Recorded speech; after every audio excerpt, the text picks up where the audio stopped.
Parker and I were friends. She was the only person who ever took care of me. I'm gonna burn this place to the ground.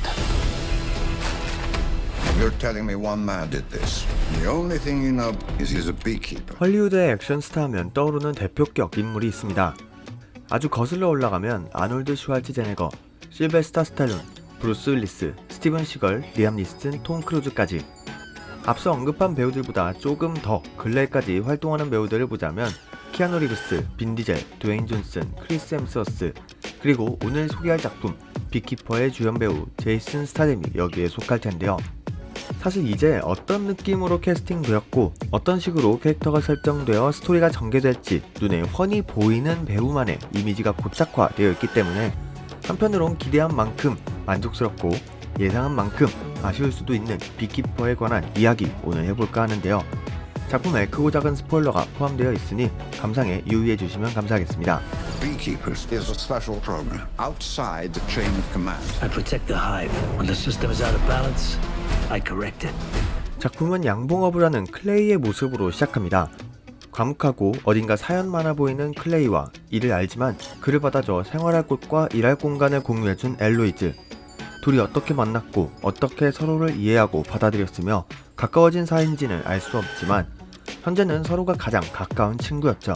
그렇게 어느 날 엘로이즈는 보이스피싱에 휘말려 좋은 일에 쓰기 위해 모아두고 운영하던 재단의 기금을 모두 잃게 되었고 끝내 스스로 삶을 저버립니다. 이를 알지 못했던 클레이는 저녁을 먹으러 가던 중 엘로이즈의 집에 불이 꺼져 있던 것을 확인하고 들어가던 찰나 때마침 경찰이었던 엘로이즈의 딸 베로나를 마주하게 되고 엘로이즈의 복수를 위해 이들을 위해 클레이는 은퇴했던 비키퍼로서의 삶으로 돌아가 복수를 하기 시작합니다.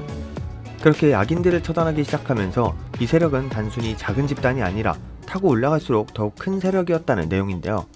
사실 내용만 보면 바로 떠오르는 작품이 있죠. 바로 존 윅. 음지의 세계에서 은퇴했던 주인공이 자신을 유일하게 이해해주고 아껴준 누군가 혹은 그 유산을 망가뜨린 상대에게 복수하기 위해 떠나있던 세계로 다시 들어가며 잔인한 복수를 이어간다는 내용. 사실 이렇게 간략하게 쓰여서 그렇지 작품의 디테일을 더욱 면면히 살펴보면 되게 이런 복수극, 킬러, 요원이 주된 소재로 쓰여진 작품들의 많은 설정을 끌어다 쓰였다는 것을 알 수 있습니다.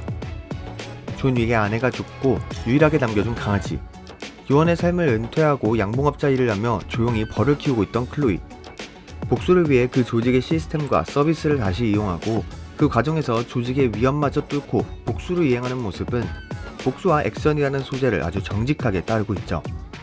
하지만 이 둘의 근본적인 차이가 있습니다. 존 윅이 어둠의 세계 킬러라는 설정을 가져왔다면 클로이는 국가적인 차원에서 만들어진 음지의 프로젝트 비키퍼 프로젝트의 요원 출신이라는 점입니다.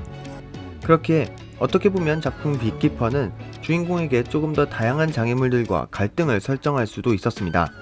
정부의 소속이지만 법체계의 무기력함과 변질되었을 때의 공포, 같은 비키퍼끼리의 전투에서를 늘려 이런 비키퍼 한 명의 힘이 얼마나 강하고 살상력이 높은지 관객들에게 납득시켜주고 법을 통해 사건을 해결하려는 베로나와 사적인 무력으로 해결하려는 클로이의 이념이 부딪히며 조금은 사회적인 메시지를 던질 수도 있었겠죠. 마치 데어데블과 퍼니셔처럼 말이죠. 하지만 작품 비키퍼는 그저 액션과 긴 액션, 더욱 긴 액션을 탑처럼 쌓아가며 빌런들을 그려내다 보니 클로이가 이번엔 큰 위험을 마주했다는 인식보다는 이번 빌런은 그래도 좀 버텨주기는 하네의 느낌을 줍니다. 클레이의 액션이 프로페셔널한 데 비해 중후반부까지의 빌런들이 너무 허술하고 보여줬던 포스에 비해 쉽게 죽다 보니 더 이상의 빌런이 그게 긴장감을 불러일으키지 못하죠. 또한 제레미 아이언스, 조시 허처슨 같은 명배우들을 데리고 형식적이고 평면적인 역할을 부여해 배우들의 색깔을 제대로 입히지 못했고요. 자신들만의 체제를 지키기 위해 싸우고 정상적인 알을 낳지 못하는 여왕벌을 몰아낸다는 벌의 모습을 비키퍼 프로젝트에 비유한 점은 그럴싸하지만 결국 그 비키퍼라는 이름을 제외하면 악당을 뿌리뽑는 주인공의 모습은 일반적인 복수극과 큰 차이를 보이지 못하며 결과적으로 클레이가 엘로이즈의 복수를 위해 이렇게까지 움직이는 이유를 명백히 납득시켜주지 못합니다. 결국 영화를 보고 난 후에 관객들은 엘로이즈를 위한 복수보다는 자신의 벌집을 건드린 힘숨 찐 주인공의 무차별 복수만이 남는 것이죠. 그렇다면 액션만 보러 가면 되지 않냐는 생각을 해볼 수도 있을 테지만 우리가 평소에 봐왔던 제이슨 스타뎀의 액션에 기준을 두고 본다면 이 역시 전작들에서 보여줬던 다른 액션에 비해 세련되지도 사실적이지도 않다는 게 제 개인적인 생각입니다. 여전히 간결하고 강약 조절, 숏컷과 롱컷을 섞는 방식은 제이슨 스타뎀의 액션과 궁합이 좋은 편집 방식이지만 스스로 제작에 참여했고 원톱 체제로 가는 영화에서 차별화된 연기와 실험적인 액션을 보여주었어야 하는데 그러지 못한 것 같더라고요. 여러분은 작품 빅키퍼 어떻게 보셨나요? 저 역시 여전히 킬링타임용 영화라는 평가 안에서는 비판하고 싶은 부분은 따로 없지만 수준이 높아지고 있는 관객들에게 킬링타임용이라는 변명이 허용이 될지는 모르겠네요. 제가 봤을 때는 명절 특선 채널 OCN 혹은 채널 CGV용 영화가 아니었나 싶습니다. 오늘 빅키퍼에 대한 영상은 여기까지고요. 저는 다음번에 또 다른 리뷰 영상으로 찾아뵙도록 하겠습니다. 감사합니다. We have to kill him before he kills his way to the top.